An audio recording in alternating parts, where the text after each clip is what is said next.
Hello दोस्तों, नमस्कार। स्वागत है एक बार फिर आपके अपने YouTube channel official Ravi study पे।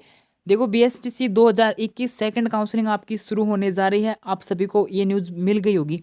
लेकिन जैसे ही मैंने कल वीडियो डाला कि सेकंड काउंसलिंग आपकी शुरू होने जा रही है, उसके बाद आपके लगातार कमेंट आ रहे थे कि जिनको पहला क्वेश्चन तो ज़्यादा से ज़्यादा देखने को ये मिल रहा है कि जिनको कॉलेज मिल गई उनका क्या होगा। क्या उनको फिर से 3,000 जमा करवा कर फिर से काउंसलिंग में भाग लेना पड़ेगा या फिर नहीं लेना पड़ेगा, या फिर जिनको कॉलेज मिल गई, मनपसंद कॉलेज नहीं मिली, उन्होंने कॉलेज ले ली, अपवर्ड मूवमेंट करवाया था, अपवर्ड मूवमेंट का रिजल्ट आएगा या नहीं आएगा, अपवर्ड मूवमेंट का क्या रहने वाला है, उसका क्या समाधान होगा। सारे के सारे आपके कमेंट जो आ रहे हैं उनका रिप्लाई मिलेगा। नए स्टूडेंट हैं, किनको 3,000 जमा करवाने चाहिए, किनको नहीं करवाने चाहिए, कॉलेज जिन्होंने लॉक कर दी उनका फिर से भरने का मौका दिया जाएगा, नहीं दिया जाएगा, किस आधार पे आप कॉलेज भर सकते हो, सारे के सारे रिप्लाई आपको वीडियो में मिलेंगे। पहले तो मैं आपको थोड़ा-सा ये समझा देता हूँ कि ये काउंसलिंग फिर से शुरू क्यों की गई है। जैसे वैसे तो मैंने आपको कल की वीडियो में बता दिया था और मुझे पता था ये कॉलेजें ऐड होने वाली हैं, क्योंकि ये मामला है, ये 2020 का है और 2020 में जब काउंसलिंग चल रही थी उस टाइम जो स्टूडेंट 2020 से इस चैनल पे जुड़ा हुआ है, तो उसको उस टाइम मैंने आपको 2020 में ही बता दिया था कि 30 कॉलेजें हैं वो आपकी हटा दी गई हैं। और 2021 की भी जब आपकी एग्ज़ाम हुई थी उस टाइम मैंने आपको कहा था कि टोटल आपकी सीटें हैं वो 21,670 सीटें हैं। बाकी जो आपको 24,000 सीटें बताई जा रही हैं वो 24,000 सीटें नहीं है, ये मैंने आपको पहले ही बता दिया था, क्योंकि 30 कॉलेजें आपकी वो हटा दी गई थी। 30, और हालाँकि मैंने कल जो पहला वीडियो अपलोड किया उसमें मैंने 30 कॉलेजों का नाम लिया था, लेकिन आपकी 19 30 में से आपकी 19 कॉलेज ऐड की गई हैं, न कि पूरी 30 कॉलेज। ठीक है? इन 30 कॉलेज फिर आपको इन्होंने विभाग ने इन कॉलेजों को हटा दिया था, मान्यता प्रकार इनकी रद्द कर दी थी, आप मान के चलो एक प्रकार से। उसके बाद ये कॉलेजें हैं ये कोर्ट में गई, जिनमें से 30 में से 19 कॉलेज को विभाग ने यानी कोर्ट ने अनुमति दे दी। उसके बाद इनको फिर से शामिल किया गया है कोर्ट के नियम के अनुसार। ये मामला आपका है, और ये फर्स्ट काउंसलिंग में आपको इन कॉलेजों को शामिल नहीं किया गया था, इसलिए इनको अब शामिल किया गया है, तो ये पूरा का पूरा सेशन इनका खा ले जाता है। इसलिए इन कॉलेजों में सीटें हैं वो किसी ने नहीं भरी कॉलेज, क्योंकि काउंसलिंग के टाइम उस टाइम ऐड ही नहीं थी लिस्ट, कॉलेज लिस्ट में। तो अब इनको ऐड किया गया है, अब फिर से इस कारण आपको सेकंड काउंसलिंग का मौका दिया गया है। आगे बात समझ में, क्यों सेकंड काउंसलिंग शुरू हुई है ये, और ये 2020 का लफड़ा है, और मैं आपको 2020 में इसके पक्ष में फैसला आ गया था, वो मैं आपको 2020 में भी बताया था थोड़ा-सा, और 2021 में भी एक न्यूज़ डाली थी कि आपकी टोटल कॉलेज जो है वो कम है, न कि पिछले साल के बजाय। अब मैं आपको थोड़ा-सा शेड्यूल समझा देता हूँ। देखो, ये क्या है, ऊपर वाला पॉइंट है, ये आपके काम का नहीं है। यहाँ पे 19 तारीख तक कॉलेज हैं, जो 19 कॉलेज हैं, ये ऐड हो जाएंगी कॉलेज लिस्ट के अंदर आपकी। अब यहाँ पे आता है सेकंड पॉइंट कि 3,000 रुपये किन किन को जमा करवाने चाहिए, किस तारीख तक करवाने चाहिए। तो देखो, 20 तारीख से लेकर आप 30 तारीख तक 3,000 रुपये जमा करवा सकते हो। ठीक है? अब किन को करवाने हैं पहले तो वो, और जिन्होंने करवा दिए उनका क्या होगा। तो देखो, जिन्होंने रिजल्ट आ गया, जिन्होंने परीक्षा दी थी बीएसटीसी की, उनका रिजल्ट आ गया, और उसके बाद उन्होंने पहले काउंसलिंग नहीं करवाई जो शुरुआत में हुई थी वो, और जिनका रिजल्ट आ गया, और रिजल्ट आने के बाद जो कोई स्टूडेंट अब काउंसलिंग करवाना चाहता है वो काउंसलिंग करवा सकता है। ठीक है? चाहे उसके 250 नंबर हो या फिर उनके 350 नंबर हो। अब चाहो आप तो काउंसलिंग में भाग ले सकते हो, कॉलेज मिले ना मिले ये बाद की बात है। ठीक है? लेकिन आपने रिजल्ट कॉलेज बीएसटीसी का पेपर दिया है तो आप काउंसलिंग करवा सकते हो। ठीक? और यहाँ पे भी आप देख सकते हो, जिन्होंने पहले कॉलेज जमा करवा दी उनका क्या होगा।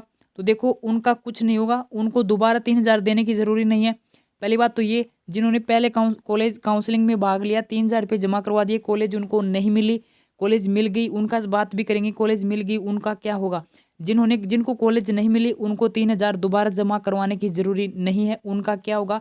उनको मौका दिया गया है कॉलेज एडिट करने का। जिन्होंने 3,000 जमा करवा कर फिर से कॉलेज भरना चाहते हैं, जिन्होंने मान लीजिए 3 कॉलेज भरी, उन्होंने पहले अपने 90 कॉलेज भरी 3,000 जमा करवा कर, और अब चाहते हो कि हमें तो कॉलेजों की संख्या बढ़ानी चाहिए थी, और ये जो नई कॉलेज हैं इनमें आप प्रेफरेंस, इनको भी आप कॉलेज जब एडिट करो तो इनको भी ऐड ज़रूर करना। जब कॉलेज भरो तो इन कॉलेजों की भी भरना ज़रूरी है, क्योंकि इन कॉलेजों में आपकी सीटें हैं वो उनमें किसी ने नहीं भरी पहले, तो इनमें जो सीटें हैं वो पूरी तरीके से खाली हैं। अब जो लिस्ट आएगी वो इन्हीं कॉलेजों के ऊपर, इन कॉलेजों की पहली लिस्ट मान के चलो आप, क्योंकि इन कॉलेजों को फर्स्ट लिस्ट में नहीं भरा गया था, इसलिए इन कॉलेजों को जरूर भरना आप, जो कोई भी कॉलेज एडिट करे वो। ठीक है?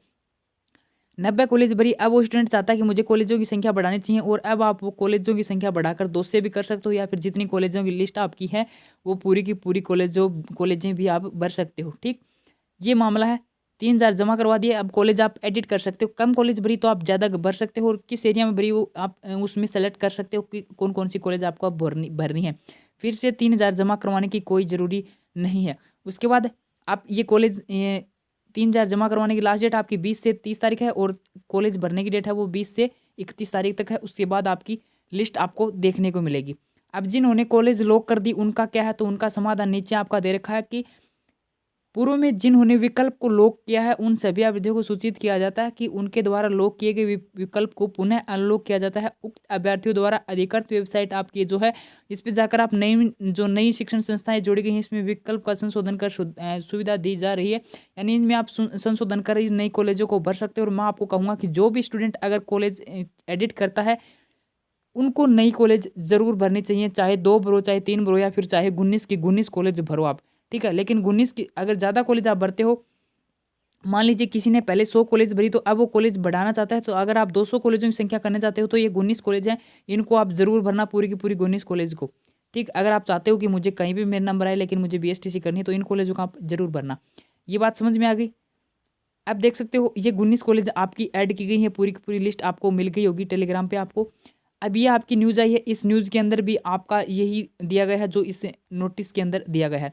अब बात करते हैं कि जिनको कॉलेज, सबसे बड़ा डाउट ये कि जिनको कॉलेज मिल गई उनका क्या होगा। तो देखो जिनको कॉलेज मिल गई उनका अब कुछ नहीं होगा, उनका ये होगा कि देखो यहाँ पे साफ साफ लिखा गया है, क्या लिखा गया है, कैलेंडर की प्रक्रिया में प्री डीएलएड 2021 में सम्मिलित सभी अभ्यर्थी पूर्व में संस्था आवंटित, यानी जिनको फर्स्ट लिस्ट में कॉलेज मिल गई, प्रवेश लिया वे सभी, जिन्होंने प्रवेश नहीं लिया वे सभी। मतलब जिनको फर्स्ट कॉलेज अलॉटमेंट लिस्ट जो आई, फर्स्ट लिस्ट, उनमें उनको कॉलेज मिल गई, चाहे तो कॉलेज मिलने पर आपने एडमिशन लिया हो चाहे मत लिया हो, ठीक। संस्था आवंटित नहीं हुई, जिनको फर्स्ट कॉलेज अलॉटमेंट लिस्ट में कॉलेज नहीं मिली, उन सभी को आपको काउंसलिंग पंजीकरण संस्था में विकल्प चयन प्रक्रिया में असम्मिलित अभ्यर्थी, यानी जिन्होंने पहले सम्मिलित नहीं हुए थे, पहले 3000 जमा नहीं करवाए थे, इन सभी को काउंसलिंग प्रक्रिया में सम्मिलित हो सकते हैं। अब कैसे सम्मिलित हो सकते हैं, देखो कई अभ्यर्थी बोल रहे हैं कि बीएड BSTC विवाद के कारण जब पहले आपका ये जो काउंसलिंग हुई थी उस टाइम ज़्यादा नंबर वाले स्टूडेंट्स ने STC में एडमिशन नहीं लेना चाहते थे, क्योंकि BSTC का वो लफड़ा चल रहा था, लेवल 1 में बीएड को शामिल कर दिया। उसके बाद जिनके ज़्यादा नंबर थे, मान लीजिए किसी के 410 नंबर थे, उन्होंने उस टाइम काउंसलिंग नहीं करवाई और वो अब काउंसलिंग करवाता है, क्योंकि अब तो लेवल 1 में ओनली BSTC रखा गई है, राजस्थान हाईकोर्ट ने जो फैसला सुनाया उसके अनुसार, तो अब वो काउंसलिंग करवाते हैं। तो क्या अब काउंसलिंग जो जिनको कॉलेज मिल गई उनकी एडमिशन कैंसिल हो जाएगा, उनकी कट ऑफ वो ज़्यादा चली जाएगी, ये सवाल आपका सबसे ज़्यादा आपको देखने को मिल रहा है। तो देखो ऐसा कुछ नहीं होगा का, जिसको, एक बात फिर से बोल रहा हूँ, जिनको कॉलेज मिल गई उनका एडमिशन यथावत रहेगा, ठीक है। जिनको कॉलेज मिल गई उनका एडमिशन यथावत रहेगा, उनका एडमिशन कैंसिल नहीं होगा, ठीक। चाहे आपको 300 नंबर पे कॉलेज मिली हो, चाहे आपको 350 पे कॉलेज मिली हो, चाहे अब आपका 400 वाला काउंसलिंग करवाए, चाहे 450 वाला काउंसलिंग करवाए, लेकिन जिनको पहले कॉलेज मिल गई उनकी कॉलेज यथावत रहेगी, उनका एडमिशन कैंसिल नहीं होगा। कुछ न्यूज़ भी ऐसी आ रही हैं कि कई यूट्यूब पे भी मैंने वीडियो देखे बोल रहे हैं कि फिर से काउंसलिंग करवानी पड़ेगी सभी को। तो देखो ऐसी कोई ज़रूरी नहीं है, अगर आपको कॉलेज मिल गई, वो कॉलेज आपको पसंद है, तो आप कुछ नहीं होगा, अब आप BSTC करो आराम से, आपका कोई एडमिशन कैंसिल नहीं होने वाला। क्योंकि अगर एडमिशन कैंसिल होता तो ये जो दो आपकी ये जो नोटिस है इसके अंदर कोई भी ऐसी न्यूज़ नहीं है, और ना आज के न्यूज़पेपर में ऐसी कोई न्यूज़ आई कि आपका एडमिशन कैंसिल हो जाएगा, ठीक है। अभी तक विभाग द्वारा ऐसी कोई न्यूज़ नहीं दी गई कि जिनको फर्स्ट कॉलेज अलॉटमेंट लिस्ट में कॉलेज मिल गई उनका एडमिशन कैंसिल हो जाएगा, या फिर जिन ज़्यादा नंबर वाले जाएंगे उनकी जगह उनको सेलेक्ट कर लिया जाएगा। ऐसा कुछ नहीं होगा, जिनको कॉलेज मिल गई उनको मिल गई। लेकिन अब क्या कर सकते हो आप, वो देखो जिनको कॉलेज मिल गई, वो जिनको कॉलेज मिल गई वे अभ्यर्थी, अगर उनको कॉलेज दूर मिली, वो कॉलेज उनको पसंद नहीं है, तो आप कॉलेज एडिट कर सकते हो, आप और कॉलेज हैं वो भर सकते हो, अपने नज़दीक की कॉलेज आप, अगर जो नई कॉलेज इसमें ऐड की गई है, अगर इसमें नई कॉलेज आपके नज़दीक की कोई कॉलेज ऐड की गई है तो आप उस कॉलेज को लेना चाहते हो तो इसको भी आप एडिट कर सकते हो कॉलेज। लेकिन जो पहले कॉलेज आपको मिली हुई है उसमें आपका एडमिशन रहेगा, ठीक वही जो अपवर्ड मूवमेंट की तरह होता है। अब नई कॉलेज में आपको एडमिशन कॉलेज मिलती है, उसमें आपके नंबरों के आधार पे आपका सिलेक्शन होता है, तो नई कॉलेज में आपका एडमिशन दे दिया जाएगा। वो अगर नहीं मिलती है तो पहले वाली कॉलेज तो आपकी रहेगी ही रहेगी, ठीक। ये रहने वाला है अभी के न्यूज़ के अनुसार, ऐसी कोई न्यूज़ नहीं कि जिसके आधार पे फर्स्ट कॉलेज अलॉटमेंट लिस्ट में जिनको कॉलेज मिल गई उनका एडमिशन कैंसिल हो जाएगा, उनका एडमिशन रहेगा। अब बात करते हैं अपवर्ड मूवमेंट की। देखो अपवर्ड मूवमेंट का अब रिजल्ट वगैरह नहीं आने वाला है, क्योंकि अपवर्ड मूवमेंट में आपको कॉलेज एडिट करने का कॉलेज चेंज करवाना चाहते हो आप, तो अभी आपको फिर से कॉलेज भरने का मौका दे दिया है, तो इसलिए आप अपवर्ड मूवमेंट की रिजल्ट नहीं आने वाला है। अब जिस किसी को भी जो कॉलेज मिली है उसने उसने एडमिशन ले लिया है, अब वो कॉलेज आपको पसंद नहीं है तो आप कॉलेज एडिट कर सकते हो, चाहे आपने जो टोटल फीस आपकी वो जमा करवा दी हो, 16,500 आपने जमा करवा दी है, तो आप फिर से वो कॉलेज एडिट कर सकते हो। अब आपकी कॉलेज जो मिली हुई है उसमें आपका एडमिशन कैंसिल नहीं होगा, वो आपका एडमिशन यथावत रहेगा। ठीक, अभी कोई आपका डाउट हो तो कमेंट कर दीजिए इस वीडियो में, अगले वीडियो में फिर से आपको उनका रिप्लाई मिल जाएगा। चैनल को सब्सक्राइब जरूर कर लेना, क्योंकि चैनल आपके बहुत काम आने वाला है, चाहे कॉलेज मिलो चाहे मत मिलो।